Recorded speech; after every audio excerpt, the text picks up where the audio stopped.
बात ये है कि आज समाज की हमारी जिनकी हमेशा आर्थिक सहभागी से बनी रहती है, उनका भी मैं हार्दिक अभिनंदन और स्वागत करता हूँ। और छात्रावास के सभी होनहार विद्यार्थियों का हृदय की गहराई से पुनः एक बार हार्दिक अभिनंदन और स्वागत, इसलिए कि आपका सहयोग लगातार 4 महीनों से हमारे साथ जुड़ा हुआ है, बना रहता है, और इसके लिए एक बार जोरदार हमारे लिए बात है। कार्यक्रम का शुभारंभ सोमनलाल द्विवेदी की पंक्तियां हैं, उनसे शुरुआत करता हूँ मैं। नन्ही चींटी जब दाना लेकर चलती है, चढ़ती दीवारों पर 100 बार फिसलती है, मन का विश्वास रगों में श्वास भरता है, गिर कर चढ़ना चढ़ कर गिरना, पर आखिर उसकी मेहनत बेकार नहीं होती, कोशिश करने वालों की कभी हार नहीं होती, कोशिश करने वालों की कभी हार नहीं होती। बाबा साहब की जीवन से संबंधित प्रश्नोत्तरी कार्यक्रम है। इसमें जो भी विद्यार्थी प्रश्न का उत्तर सही देगा उसको पारितोषिक दिया जाएगा। सबसे पहले ये है कि जिस विद्यार्थी को उत्तर आ रहा है वो पहले अपना हाथ ऊपर करेगा, उसके बाद में एकदम सहृदयता से उत्तर देगा। तो आज का पहला प्रश्न है, शुरुआत करते हैं। बाबा साहब डॉक्टर भीमराव अंबेडकर का जन्म कब हुआ? 14 अप्रैल 1891। कहाँ हुआ?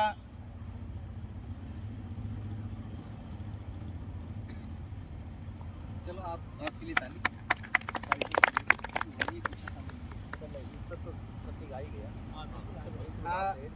बाबा साहब भीमराव अंबेडकर का जन्म 14 अप्रैल 1891 को कहाँ हुआ था? महू, मध्य प्रदेश।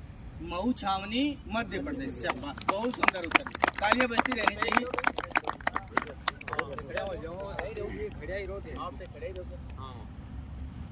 भारतीय रिजर्व बैंक जो भारत का सबसे बड़ा बैंक है, ये सोच किसकी थी कि भारतीय रिजर्व बैंक की स्थापना की जाए? हिल्टन कमीशन जो यहाँ आया, उसके बाद में एक रिपोर्ट प्रस्तुत की गई, उसके बाद में जो रिजर्व बैंक की स्थापना थी वो की गई 1935 में। उसका पहला मुख्यालय कहाँ था?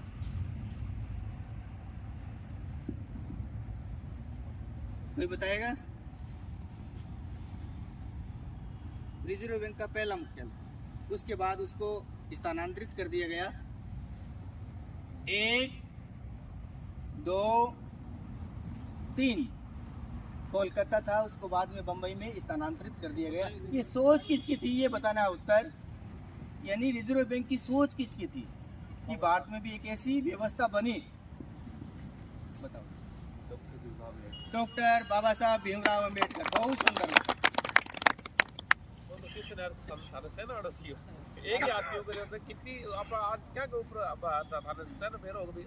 अगला प्रश्न है, भारतीय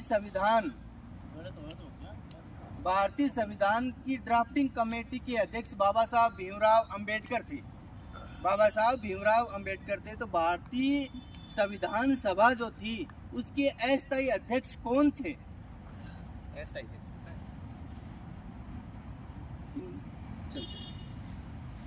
डॉक्टर सचिदानंद सिन्हा। बहुत सुंदर होता है, डॉक्टर सचिदानंद सिन्हा। बाबा साहब ने एक से अधिक पीएचडी की। अर्थशास्त्र में उन्होंने 2 जगह से पीएचडी की। वो कौन कौन से स्थान हैं जिन विश्वविद्यालयों से बाबा साहब डॉक्टर भीमराव अंबेडकर ने पीएचडी की थी? हाँ, इकोनॉमिक्स में, अर्थशास्त्र में।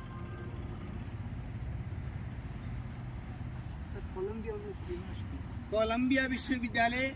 और दूसरा कोई बताएगा? बहुत सुंदर होता है, लंदन स्कूल ऑफ इकोनॉमिक्स। दोनों को पारितोषिक मिलेगा। सहभागिता बहुत शानदार सहभागिता। अगला प्रश्न है, बाबा साहब डॉक्टर भीमराव अंबेडकर की माताजी का क्या नाम था?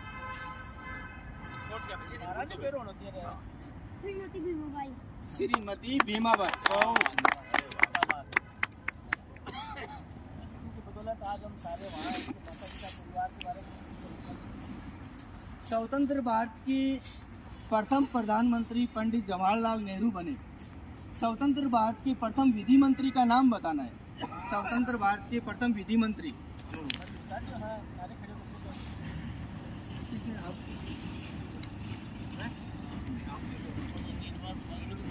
मैं बता दिया था। और बताओ। डॉक्टर बाबा साहब भीमराव अंबेडकर। बहुत सुंदर है।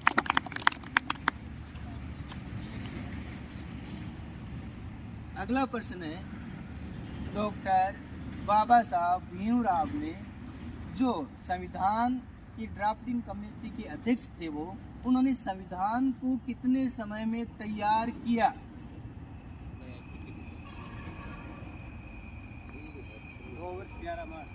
2 वर्ष 11 मास 18 दिन। बहुत सुंदर उत्तर। अगला प्रश्न है, बाबा साहब भीमराव अंबेडकर की एक पुस्तक का नाम बताना है। एक पुस्तक का नाम सिर्फ।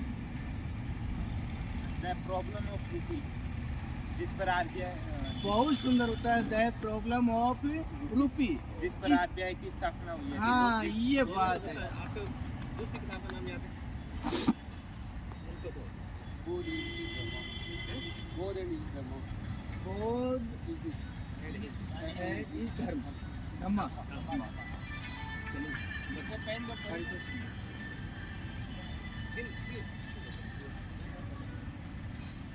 अगला प्रश्न है, डॉक्टर भीमराव अंबेडकर जिनकी पिताजी का नाम श्री रामजी मालोजी सतपाल था, तो डॉक्टर भीमराव अंबेडकर जो कितने भाई बहन थे, यानी रामजी मालोजी सतपाल की कितनी